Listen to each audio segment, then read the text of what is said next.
It's been very productive at times, it's been unproductive at some times as well, but overall I think we've done some really cool work.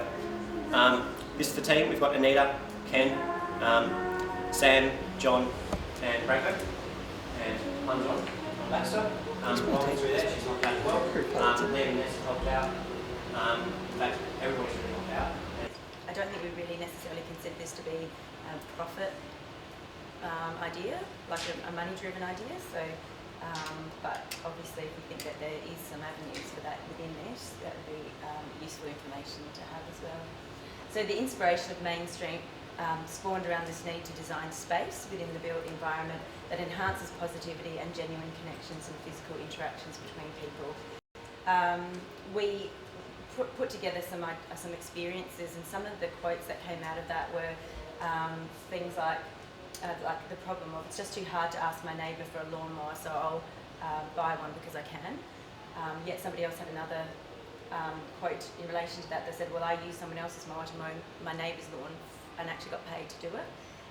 Someone else said that they worked 3 days a week to put their daughter into childcare for those days, and another member said that they have a group that actually rotate and look after each other's kids. So we started to think about this connectivity between members of the community, and so Mainstream actually ties the theme by bringing back the heart and soul into suburban Adelaide. The idea of the city as the heart, and the suburban sprawl as the life-giving veins to that heart. We saw that the thriving residential community is actually a measurement of the strength of the heartbeat, and the breakdown of suburban Mainstream streets that once were the social and business hubs inspired this project. Main Street's about reprogramming the Australian suburb to encourage physical connections between people, bringing the heartbeat back to Adelaide suburbs. So it aims to provide suburban residents a sustainable lifestyle by building community resilience and empowerment. It kind of is like a two-stage project. So the first is, you'll see some slides where we put together, we want to, I guess, break down barriers of distrust amongst people and unveil accessible talents, interests and passions through a well-planned seasonal street party. Also the second part is that we want to focus the lens on already available space and reveal hidden services and talents. So we'll go through a few slides to visually represent that.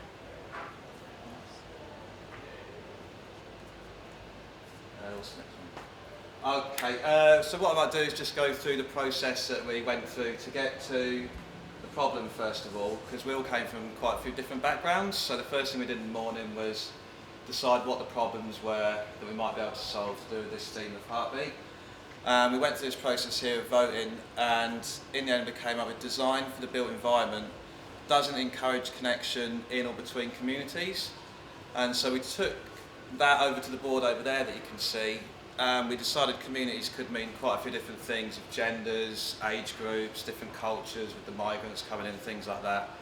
And we kind of realised that the suburbs is a big mixture of everyone. So basically the thing that most people have in common is the proximity, and we've all got to do the same sort of tasks, you know, to get through the day and to have a nice life.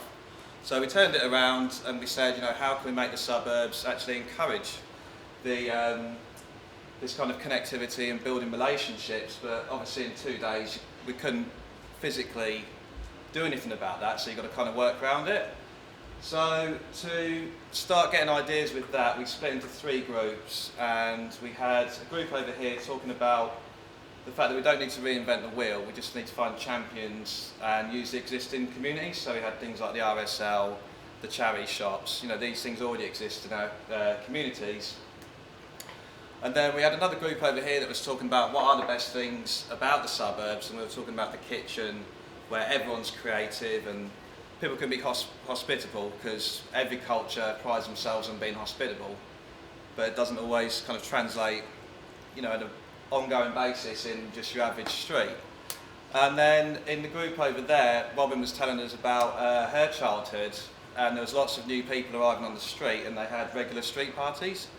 And people would bring different dishes, and the kids would entertain themselves, and as time went by, Robin herself ended up being a babysitter, things like that, so the thing sort of stuck together. So we decided a cool thing we could do was work on this street party idea. I don't know if you want to keep going through the slides.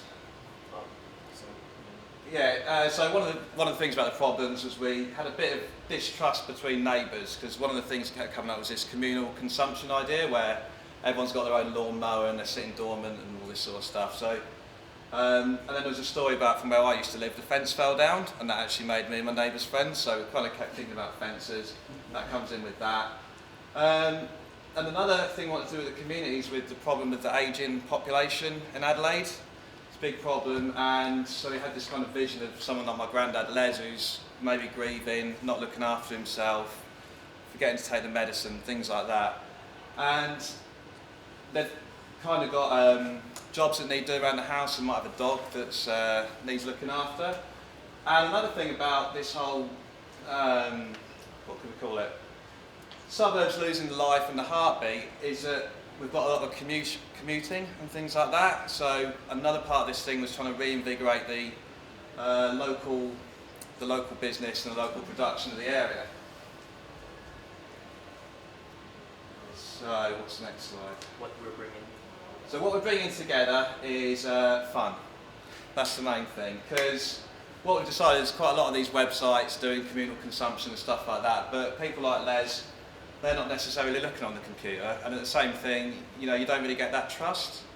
So, and really, there's not that much point, because there's plenty of people in your street that can still use a lawnmower, and it's a lot easier, you don't need to get the trailer and stuff like that. So, we wanted to try and bridge that gap between the online organising framework and the actual offline, face-to-face building relationships. So we want to make sure it's fun, and we want to have music and things like that, and to get it going, this isn't quite on there, but what we decided was to take this champion idea. So us as a group, what we would do is provide like a welcome pack and the idea and things like that, and then we'll try and find champions through the charity shops. And we had this idea of Auntie Carol, who's an empty nester. She works at a charity shop, she's got good admin skills. So what she's going to do is go around the butchers, he's going to volunteer the snags, and just things like that to bring the party together. And people are going to, oh, no, there's another idea of a notice board. Yes, Shall I go into that? Yes, definitely. So what we've decided is, so we've got another scenario here where we've got Les, he needs his things doing, or basically, like say if I've just had a kid, I don't necessarily want to go full-time paternity leave, you know, but I want to spend time with my kids. So we had this idea of having a notice board just at street level, that way people could put their jobs that need doing, but also I can offer my skills. So what we decided, at this street party, we could have like stations where people are doing massages, people are doing hairdressers, and things like that, so people can do swaps and stuff like that and get their hair cut.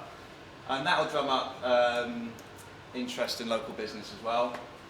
We're building trust with this because everyone gets to see their neighbours face to face, so it's not just a one-off event, it's also building friendships, local business, I've been through that. Oh, another idea, we had quite a few ideas to be honest, was a pile of things that we could swap, so baby chairs, ski gear came up quite a bit, camping gear, because at the end of the day we've all probably got like kind of rubbish camping setups, but we're all on a sick camping setup. If everyone on the street put it together, you know, you're not going camping every weekend, so it could be that idea. And yeah, and so this was the real good point about it, it's going to be seasonal. So we know when people are doing the spring clean, they're going to get rid of some stuff, try and you know, reinvigorate their wardrobe, things like that. So it's far enough apart that everyone can put a good effort into it, but it's not so close that people start missing out. So we thought seasonal parties was the way to go. And sharing. That's the ongoing element. So these are the things that you're building into, like resilience and sustainability. Is that we hope that by setting these parties up, you actually allow that to sustain between the seasons as well. So that provides that trust and the relationship building and the connectivity between the people around you. But during the middle times, between those seasons, say between the next one, you've got this ongoing sharing that exists amongst the community. And also you might actually potentially open up spaces like resources that people don't realise, like open spaces in their gardens pools, things like that.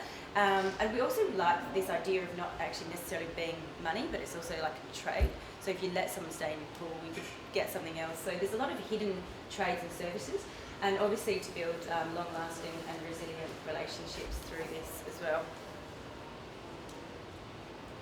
So, this is your main street.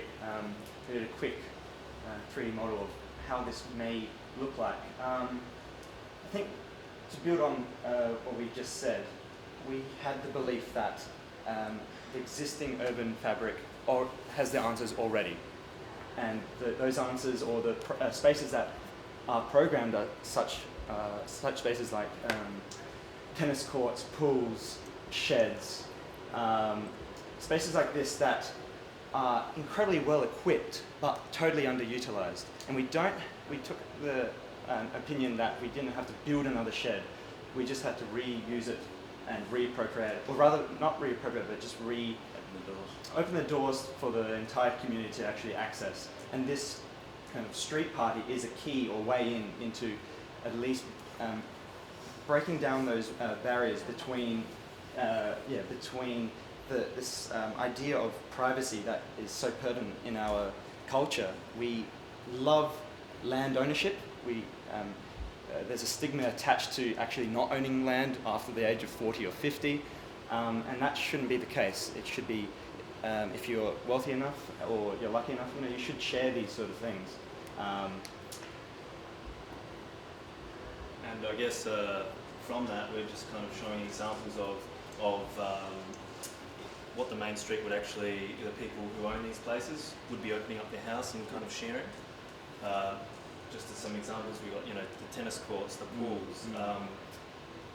Obviously, the hardest thing is to get them to have their houses opened. I guess it's an open house, but on an epic scale. I guess. But I think that's kind of what the whole philosophy aims to overcome, is that trust. So through physical interaction, we develop that trust, and perhaps maybe not initially, but over time, we said it's a seasonal thing. So the third or second time round, kind of people begin to be a bit more open and actually want to share what they have to offer for other people.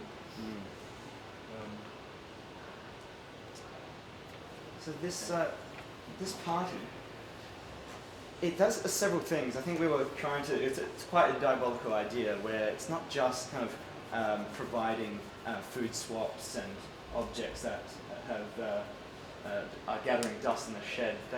We could layer up this event by having established or up-and-coming entrepreneurs that are very much involved in tech startups to kind of almost display their wares or their attitudes or their products to the masses, almost bypassing government. But in that way, you have you showcase your skills to the people that actually aren't the ones that will hear about it on the grapevine early.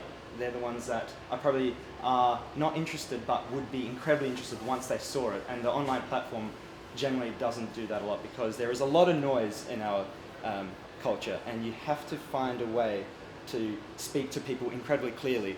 And I think there is so much fuzz online that going back to one-to-one interactions is probably the best way to go, especially when we're talking about local consumption, because it's much easier to take 10 paces down your road rather than open up Google and do a search, in our opinion.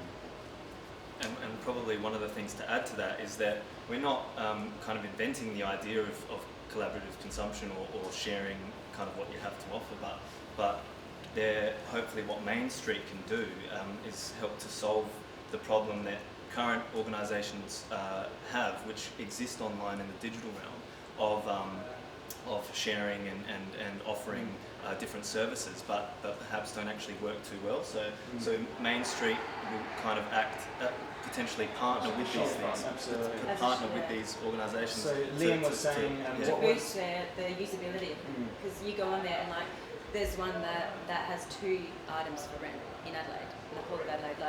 There's something going on that people aren't using it, but this is a really good interface between the two. And whilst you do get people that do enjoy the online component, that's accessible to them. But there's another thing of just connecting with your community, and it provides both avenues to participate. Yeah, so in a nutshell, that's how we're putting the beat back into Adelaide. What do you guys think?